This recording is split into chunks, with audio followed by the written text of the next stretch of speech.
Welcome to my channel. Today, we are off to London in the year 1380. Close your eyes for a moment and let your mind drift. Imagine yourself standing at the edge of a bustling city. Skyline, a patchwork of timbered houses and stone spires piercing a gray, dawnlit sky. Here, along the River Thames, England's mighty waterway, merchants set out their wares, their calls blending with the bleating of sheep, the clucking of hens, and the lowing of cattle. The aroma of fresh fish from the river mingles with the savory scent of roasting meat and the less appetizing aroma of stale waste. On the far side of the bridge, a group of laborers trudge through the mud. Their destination, one of London's many building projects, where today another tier of timber will be added to a growing structure, bringing it closer to the heavens. This is London in the year 1380, a place both familiar and alien, alive with the hum of human ambition and struggle. Tonight, we'll wander its narrow streets, breathe its smoky air, and uncover what it meant to carve out a living in this medieval world. There's no rush. Settle in. Let the rhythm of history guide you, and allow the story to unfold. Dawn breaks over London, casting an ethereal glow across the rooftops. As the first hint of sunlight pierces the gloom, the city stirs to life.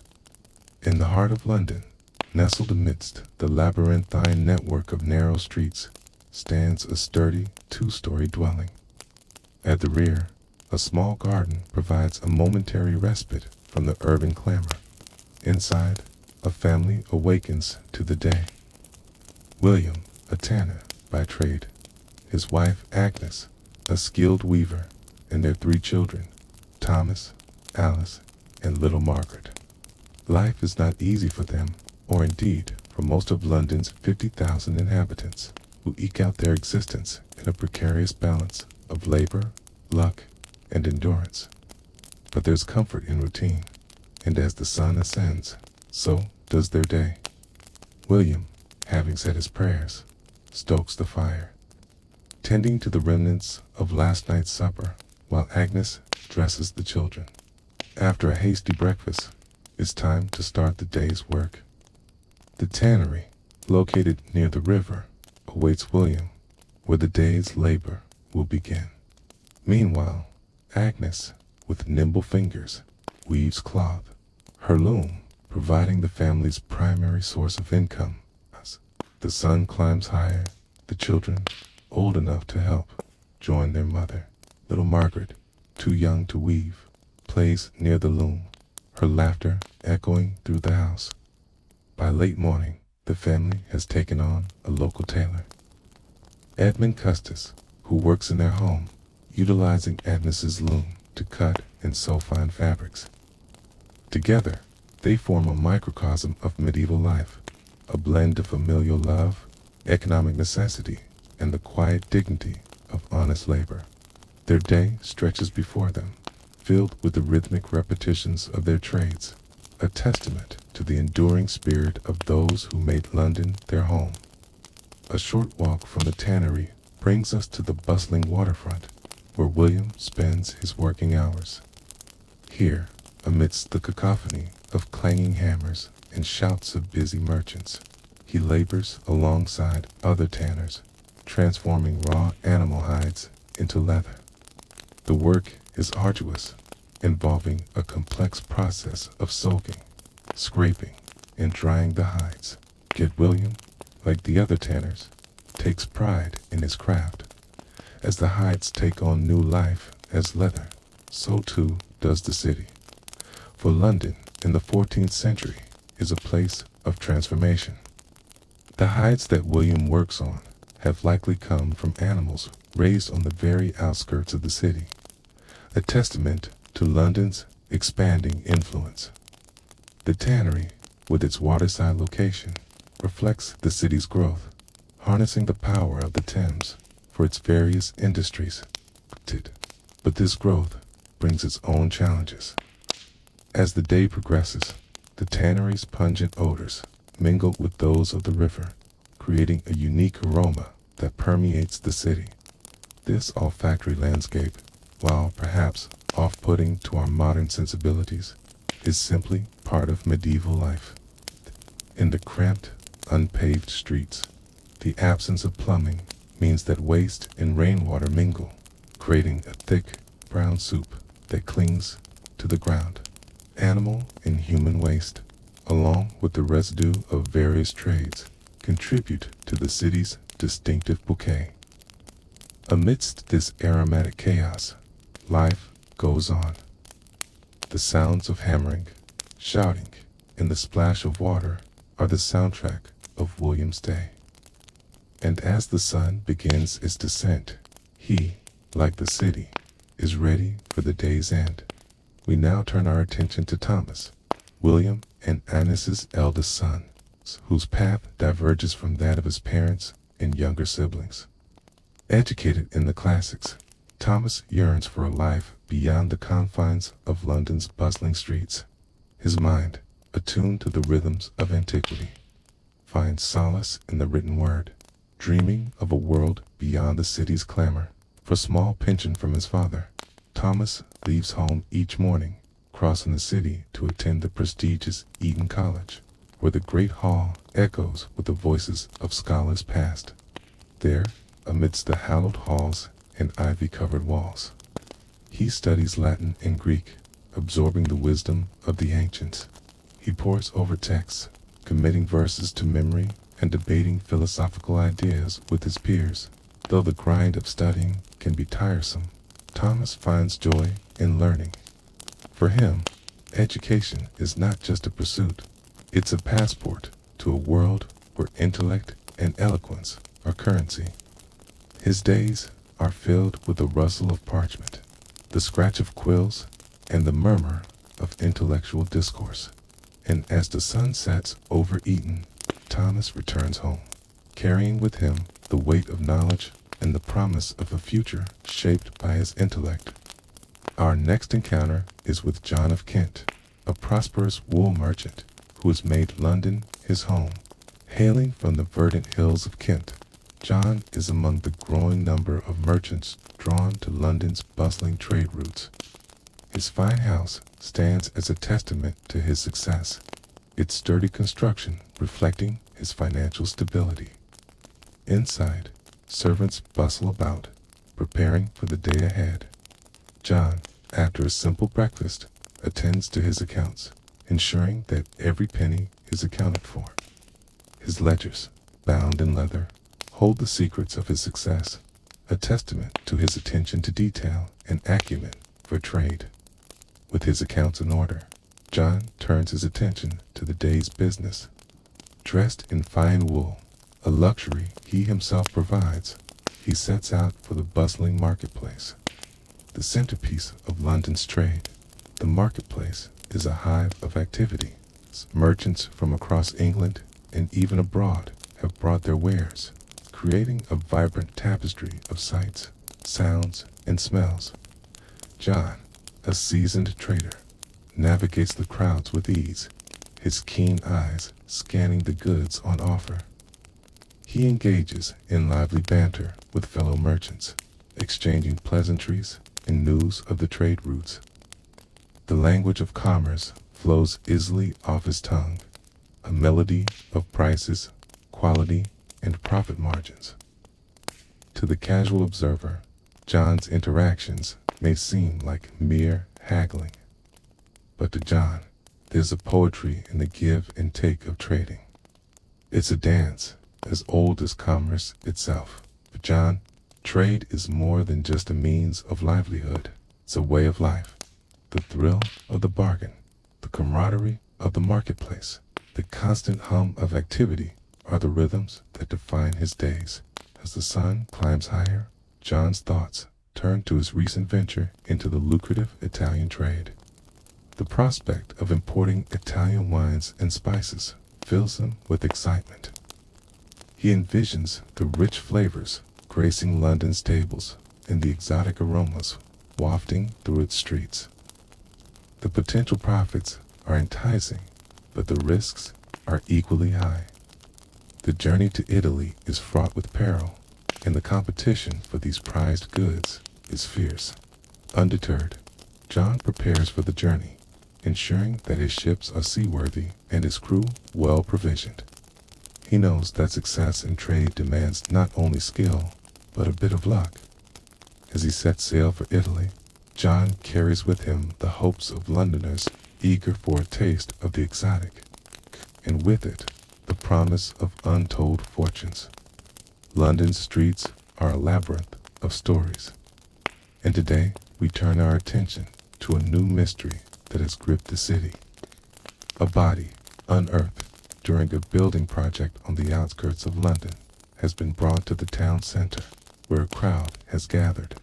The victim, a young woman, lies on a stone slab, her lifeless eyes staring vacantly into the cloudy sky. Her clothing, once fine, now bears the grime of neglect, offering clues to her social standing midst the murmuring crowd. Two men stand out: Richard, a grizzled veteran of London's watch, and Robert, a young apprentice eager to prove himself. They are an unlikely duo, bound together by their duty to uncover the truth behind the young woman's untimely demise. Richard, weathered by years of service, has seen his share of London's underbelly. His sharp eyes miss nothing, and his years on the force have honed his instincts. Robert, on the other hand, brings youthful energy and an eagerness to learn. His idealism tempered by Richard's world-weary cynicism, they question witnesses, searching for any shred of information that might lead them to the killer. The investigation takes them through the city's diverse communities, from the bustling marketplace to the shadowy corners of the city's underclass. With each step, they navigate not only the physical landscape of London, but also the intricate social hierarchy of the time. As they peel back the layers of the mystery, they uncover a tale of deceit, jealousy, and desperation.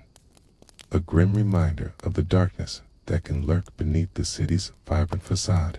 The case of a young woman becomes a microcosm of medieval London, where every clue is a piece of a larger puzzle, a puzzle that reflects the city's complex social fabric. And as Richard and Robert close in on the truth, they must confront not only the killer, but the societal forces that shaped the young woman's fate. Today, we delve into the heart of London's elite, focusing on Sir John Fastolf, a prominent figure in medieval society, living in a grand mansion, a microcosm of wealth and power. We'll explore how the richest 1% lived. Sir John's day starts early with a sumptuous breakfast served in his great hall. The aroma of roasted meats, fresh pastries, and exotic fruits fills the air, setting the tone for a day of indulgence. Servants, a testament to his wealth, catered to his every need. His wife, Lady Margaret, elegantly dressed in the finest fabrics, joins him. Their union, a strategic alliance of two powerful families. Their children, groomed for positions of influence, are tutored by private educators, ensuring they inherit not only wealth, but social grace and intelligence. Sir John's duties as a member of Parliament occupy much of his day. He rides in a horse-drawn carriage, a status symbol in itself, to the House of Lords, where he debates matters of import. While his opinions carry weight, it's his wealth and connections that truly influence decision-making. Back home, his manicured gardens are a source of pride, as the carefully tended flowers and herbs not only reflect his wealth, but also serve as symbols of status. The architecture of his home, a mix of sturdy practicality and ostentatious display, is a testament to the wealth of the era. Ornate ceilings soar overhead, while sturdy oak beams speak of a time when wood was both a status symbol and a necessity. Throughout the day, Sir John receives guests from visiting nobles to foreign dignitaries. Each visit is a carefully choreographed dance of etiquette, with gifts being exchanged and alliances forged. In the evening, After a dinner fit for royalty, Sir John retires to his opulent bedroom. As he lays his head on his silk pillowcases, he reflects on a day of privilege, power, and preparation for an even greater tomorrow. In the heart of medieval London, life unfolded in a rhythmic dance of labor, commerce, and social intrigue. From the humble tanner to the affluent merchant to the influential nobleman, each individual contributed to the city's vibrant tapestry. Through their stories, we've glimpsed not only the challenges and triumphs of daily life, but also the evolving dynamics of a city on the cusp of greatness. As we bring our journey to a close, let the echoes of their stories linger in your mind, reminding you that history is not just a tale of the past.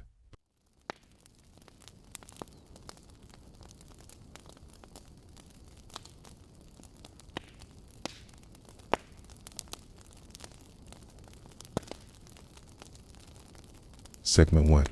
Daily Life Immersion. The Pulse of Survival. The morning rising with the city. Picture yourself awake in a small, two-roomed house, its walls blackened by years of hard smoke. The straw mattress beneath you rustles as you stir, the cold of the dirt floor seeping through your bare feet. It's early, just past dawn, and the faint tolling of St. Marylebaugh's bells mingles with the clatter of carts outside. For most in medieval London, the day's labor begins now, and making a living means rising to meet it. In 1380, London's economy was a living organism, fed by the toil of artisans, laborers, merchants, and apprentices. If you were a common Londoner, your trade likely to find you baker, blacksmith, weaver, or fishmonger. Its home was often your workshop, its front opening to a street thick with a mingled scent of fresh bread, tanned hides, and the ever-present damp of the Thames. The city's guilds, powerful associations of craftsmen, coped your work, setting prices, enforcing quality, and offering a fragile safety net.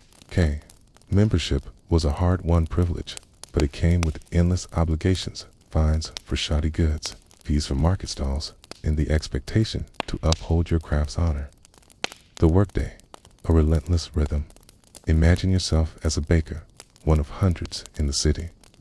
Your day begins before dawn, kneading dough by the glow of a tallow candle, its acrid smoke stinging your eyes.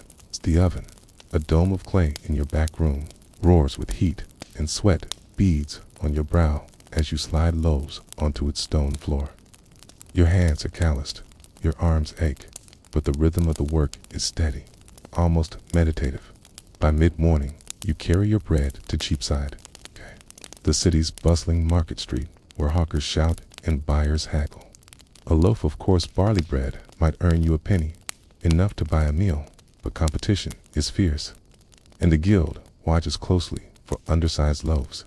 For others, the labor was less skilled, but no less grueling. If you were a porter, you hauled goods from the dock sacks of wool, barrels of wine your back bent under the weight. A day's wage might be tuppence, barely enough for bread and ale.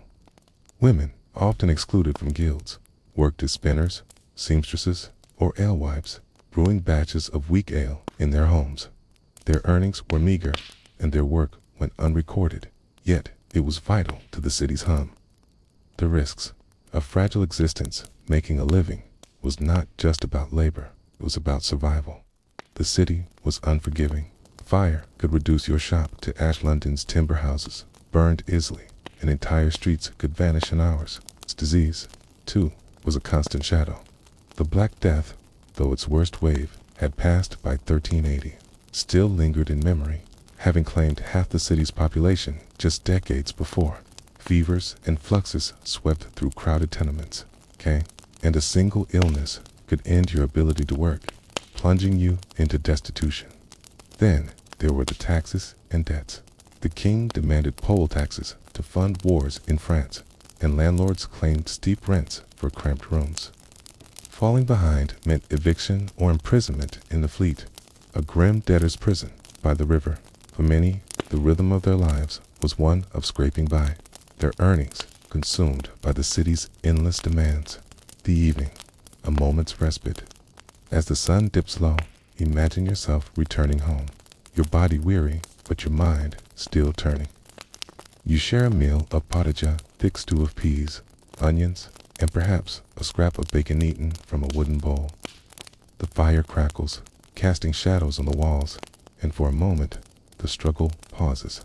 You might visit a tavern, sipping ale and listening to a neighbor's tale. Or attend vespers at a local church, its Latin chants a soothing drone. These small rituals anchored lives that were otherwise precarious, tying you to a community bound by shared hardship. The daily life of a medieval Londoner was a tapestry of toil, risk, and fleeting comfort. It was hard, yes, but it was also a life of resilience, where each day's survival was a quiet triumph. As we leave these streets for now, let's follow one man whose ambitions sought to rise above this grind. A merchant whose story reveals another side of the city's economy.